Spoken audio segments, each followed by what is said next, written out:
हमारा राज्य खनिज संपन्न है फिर भी पिछड़ा क्यों? पर कैपिटा इनकम अपने आप नहीं बढ़ता है। यह तब बढ़ता है जब राज्य का स्टेट जीडीपी बढ़ता है। क्या हम झारखंड को एक खनिज निर्यातक राज्य रहने देंगे या फिर मूल्य संवर्धन और रोजगार सृजन के मामले में अग्रणी राज्य बनाएंगे? असली कमाई खनन में नहीं प्रोसेसिंग में है और राज्य सरकार को प्रोसेसिंग के विषय पर ध्यान देना चाहिए। हमारे राज्य की स्थिति तो बहुत बेहतर है, लेकिन सवाल है ये आंकड़े कागजों में है। जो अनुशंसाएं हमारे माध्यम से अपने क्षेत्र के विकास के लिए दी जाती है उनमें कहीं ना कहीं उदासीनता देखने को मिलता है। धन्यवाद अध्यक्ष महोदय। कल माननीय वित्त मंत्री द्वारा झारखंड का हुआ दिसम बजट 1,58,560 करोड़ रुपए प्रस्तुत किया गया। निसंदेह बजट का आकार बड़ा है, प्रस्तुति आकर्षक है, किंतु बजट की असली परीक्षा कागज पर नहीं जमीन पर होती है। मान्यवर, आज यदि हम राज्य की आर्थिक स्थिति को देखें तो स्टेट जीडीपी के आधार पर हम देश में लगभग 19वें स्थान पर है। निसंदेह पिछले वर्ष की तुलना में बढ़ा है और अगर पर कैपिटा इनकम की बात करें तो हम 32वें स्थान पर है। राज्य की ताकत स्टेट जीडीपी से मापी जाती है, लेकिन पर कैपिटा इनकम की स्थिति एक आम व्यक्ति की तरक्की को डिनोट करती है। महोदय, बजट की दिशा क्या होनी चाहिए? बजट केवल खर्च का दस्तावेज नहीं होना चाहिए, यह राज्य की इकोनॉमिक विजन का दस्तावेज होना चाहिए। यदि हम सड़क, सिंचाई, बिजली, औद्योगिक park, warehouse, logistic corridor पर पूंजीगत निवेश बढ़ाते हैं तो यह खर्च नहीं बल्कि भविष्य की आय का आधार होगा। हमारा राज्य खनिज संपन्न है फिर भी पिछड़ा क्यों? झारखंड का लोहा बाहर जाता है, कोयला बाहर जाता है, बॉक्साइट, एल्यूमिनियम बाहर जाता है और उन्हीं खनिजों से बने उत्पाद ऊंचे दाम पर वापस आते हैं। मूल्य संवर्धन बाहर, रोजगार बाहर, राजस्व बाहर, तो फिर समृद्धि कैसी आएगी? हमें चाहिए स्टील के downstream industry, aluminium processing unit, coal gasification project, energy based industry, food processing unit, agri based industry. कृषि को उद्योग से जोड़ना होगा। महोदय, झारखंड की बड़ी आबादी कृषि पर निर्भर है। यदि हम लघु सिंचाई योजनाएं, ड्रिप इरिगेशन, मिलेट मिशन, फल और सब्जी processing, cold storage, food processing park स्थापित करते हैं तो किसानों की आय अस्थायी रूप से बढ़ेगी।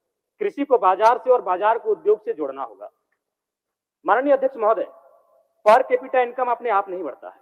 यह तब बढ़ता है जब राज्य का स्टेट जीडीपी बढ़ता है और यह तभी संभव है जब उद्योग का विस्तार हो, कृषि उत्पादकता बढ़े, सेवा क्षेत्र विकसित हो और युवाओं को रोजगार मिले।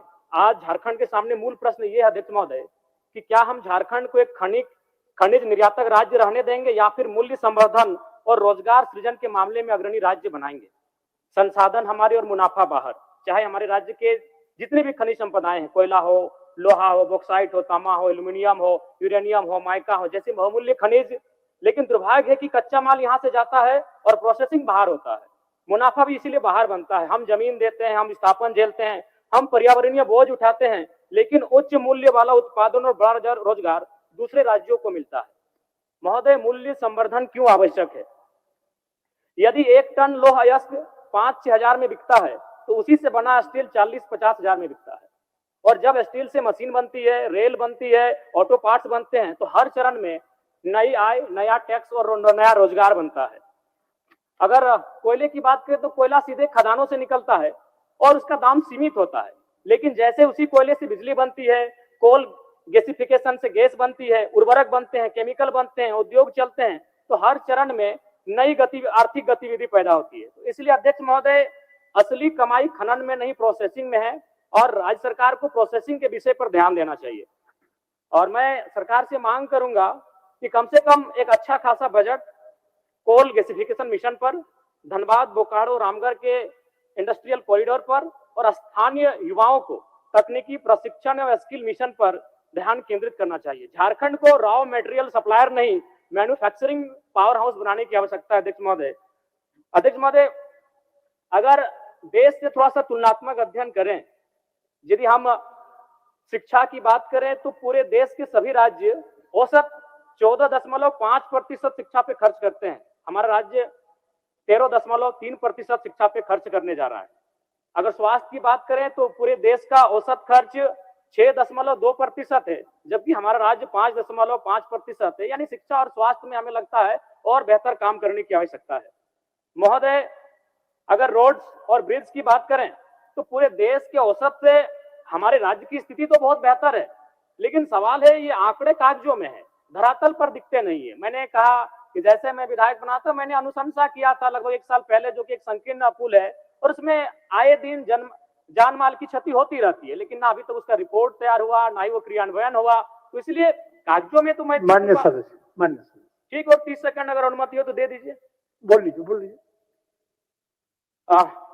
अध्यक्ष महोदय, अगर ग्रामीण विकास की बात करें तो ग्रामीण विकास को एक अच्छा खासा बजट मिलता है, लेकिन इसमें आंकड़ों में हमारा राज्य काफी आगे है, मैं इसकी सराहना करता हूं। लेकिन फिर वही कहूंगा कि जो अनुशंसाएं हमारे माध्यम से अपने क्षेत्र के विकास के लिए दी जाती है, उनमें कहीं ना कहीं उदासीनता देखने को मिलता है। इसलिए अध्यक्ष महोदय, निसंदेह मैं माननीय वित्त मंत्री महोदय के इस विजन को धन्यवाद दूंगा, लेकिन इस बजट की सार्थकता तभी होगी जब वो धरातल पर दिखेगा। क्योंकि आप पिछले, इससे पूर्व का जो वित्तीय बजट रहा उसमें क्या कार्य हुए, उनका मूल्यांकन करना चाहिए। और एक लाइन मैं लूंगा, क्योंकि हमारे विधानसभा में नेतरहाट के तर्ज पर एक आवासीय विद्यालय की बात कही जा रही है, लेकिन मैं आपको आपके माध्यम से सरकार को ये जानकारी देना चाहूंगा कि एक ईंट लगाने का काम नहीं हुआ है। इसीलिए मैं बार बार कह रहा हूं, बजट बहुत ही विशाल है, बड़ा आकर्षक है, लेकिन धरातल पर काम नहीं हो रहा। अध्यक्ष महोदय, इस पर सरकार को गंभीरतापूर्वक संज्ञान लेना चाहिए। धन्यवाद।